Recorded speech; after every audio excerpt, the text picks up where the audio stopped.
Another turn and another week of the war has been concluded. It is now turn 11, August 31st, 1941. So welcome along with my journey, where Stalin probably wants me executed. Alas, I get to use this as a learning experience. But getting back to what actually transpired in this month, my decisions have not been kind to Russian troops. For it's in this last week of August in the Donetsk region that the city of Stalino falls to the Axis army. Looking at it with hindsight, the defensive preparations that I put in this area were flawed and doomed to fail from the beginning. So 5 more much-needed divisions are now cut off. The south here in modern-day Ukraine has become an absolute disaster. With German troops now 50 miles from both Kharkov and Kursk, a counterattack in September is much needed in this area. Sadly, I'm learning that I do not have, mostly because of my own decisions, the troops in the region to actually perform one. In the center, another German push near the city of Orel sees the fiercest fighting of the week. But for the time being, my Soviet forces are holding. And thankfully, this is the area that I did bring in reinforcements. It's in the north, near Leningrad, where I made another mistake. And to be 100% honest with myself, I really should have learned this by now. I once again made my lines entirely too long and drawn out. Favorable terrain, I fall in love with it, put units in place of it. He picked the weakest part of it, broke through it, went all the way to the sea, and now 3 more divisions are completely cut off. So looking at the situation at the start of turn 11, there are a lot of things that I wish I would have done differently, but that is the entire purpose of me doing this campaign and doing these videos.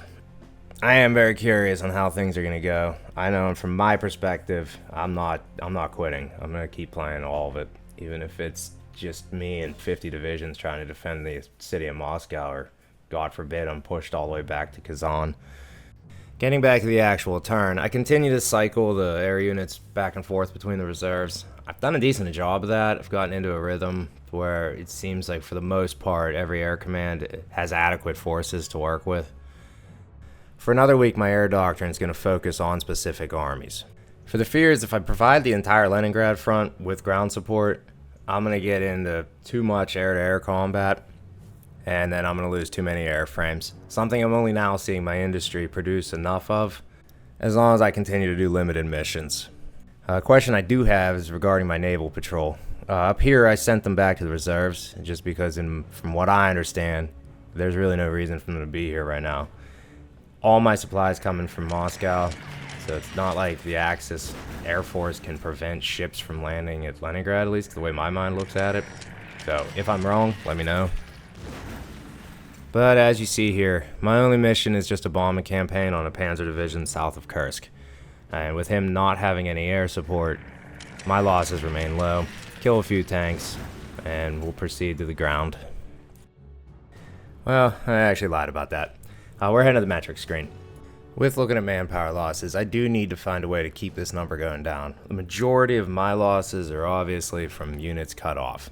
As we've already talked about, there'll be more next week. I need to get his numbers higher. But the question I have, if I'm reading this screen right, his fuel stores are dropping by roughly 500,000 per turn. I'm assuming, like any graph, it just continues to change, and 3.2 is not some magic number. But between that and looking at his supplies, which are on a similar trajectory, I'm hoping that this means that his combat value going forward starts to become an issue. I'm going to need it to mean that, specifically in the south here, because if he continues to have full access to his CV, there's nothing I can do to present any form of a defense. For now, though, I'm just reduced to 2 options. Head eastward, defend Rostov for a week, and then fall into the Caucasus, or roll up towards Stalingrad. With 3 new divisions arriving this week, I'm going to need that and a lot more proceeding forward. Moving towards the city of Kharkov, I am faced with a very difficult decision. As much as I'd love to fight for the city, I am unable to, so I'm going to fall back to the other side of the Donetsk River. The only saving grace I have with this turn, with his assault in between Kursk and Kharkov, is it did not take enough terrain to cut those units off, so I am able to save the majority of them. He's going to get an airborne division, but I'm completely okay with that. I have not found a use for them at all. Probably should have just disbanded them for the equipment. I feel the same way about cavalry.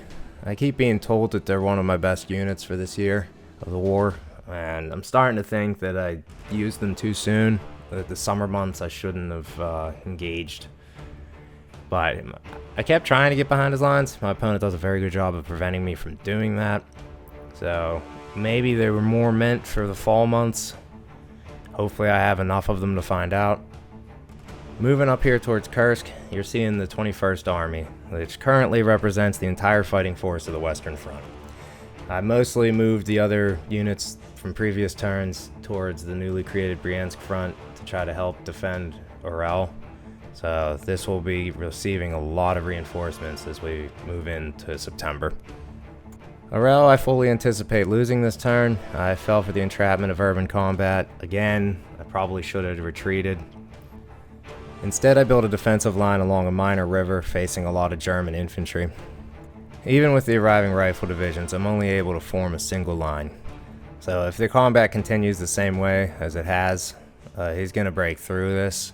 And at that point in time, I'm anticipating being divided in half. It is here where I realize a lot of the mistakes from the previous turns of the war, for I do not have the army to defend the entire front of Russia. And I'll probably get my turn back with those 5 rifle divisions surrendering. It's an unnecessary sacrifice, based completely on the decisions I made. Hopefully it'll buy me a little bit of time. But it's not like I'm going to be digging in along this river. I'm probably going to be retreating, even if there isn't an attack next turn. The rest of the front's in a retreat in an attempt to regain some of the attrition lost from spending so many weeks just side by side with German forces. And now we're at the Leningrad area. This will be the last time that it's a part of the front line. If he cuts it off again, I'm just going to proceed to the Fortress Leningrad approach. I'm assuming this doesn't normally happen this early in the war, but for me that is the situation I'm facing. Mostly due to the fact that I didn't get any successful counterattacks in this region, so I failed to slow his forces down, and I keep using these naval guard units in too many key points of the front line, and they just can't stand toe-to-toe with any real Axis forces. As you see though, this was the situation I was facing at the beginning of my turn, with this being the troop movement that I decided upon. The 2 glaring holes in my line are where my reinforcements will be coming, starting in September. And also starting in September, I finally decided to make one of my fronts an assault front. I chose the center. Not sure that was the right choice. Hopefully I don't get put into a position where I'm using them to defend Moscow with the fort level reduction that does do. But I'm hoping that it gives me the ability to counterattack somewhere in that area. So we'll find out as I get into the next turn. But for now, this is what my version of Soviet Union in 1941 is facing.